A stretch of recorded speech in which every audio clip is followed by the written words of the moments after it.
Ayan, good morning guys. Dito tayo ngayon sa harap ng bahay. Naglilinis po ang aking bunso ng bubol. Ayan po siya guys. Sa hindi po nakakaalam dyan, ito po ang ano po ito siya. Bigas po ito na binabad. Tapos binayo. Binasyo ng binayo. Tapos pagkatapos pagbayo, may hinahalo dito.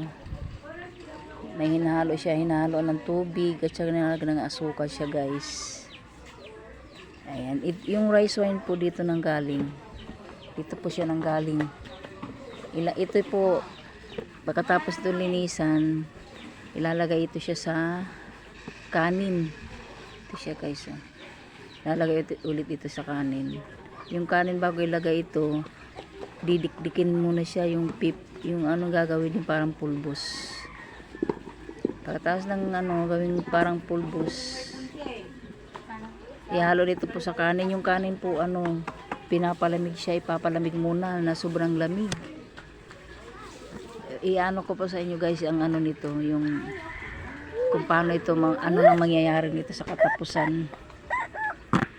Ayan. Sadali lang po kami kakain po na bata na maliit. Ayan, ayan. Ayan. Ito po ipapakita ipapakita ko po ito sa inyo yung kung paano ito gagawin. Paano ito ginagawa. Sa susunod po na upload ko. Ito yung iano ko sa inyo kung paano ito siya gawin, guys. Ito yung bubor dito sa Pangasinan, bubor po ito. Ang ko sa susunod ko na i-update ko po kayo kung paano ito gawin. Ito siya, guys. Pagkatapos ito po ganito na po ito siya, didikdikin ito ng pinong-pino na parang pulbos, yung parang yung pulbos sa mukha. Saka ito ihalo sa kanin, yung kanin na pinalamig din. Yung ihalo ito siya. Tapos pagkahalo, saka ko po yan, din sa inyo kung paano ito gawin. Yung ihalo na sa bigas ay sa kanin. Iyan pang niya, abangan nyo po na i-upload ko po sa susunod na mga araw po kung saan po nagsimula yung rice wine. Po ito siya, yung native na rice wine. Ito po yung original na ginagawang rice wine, guys.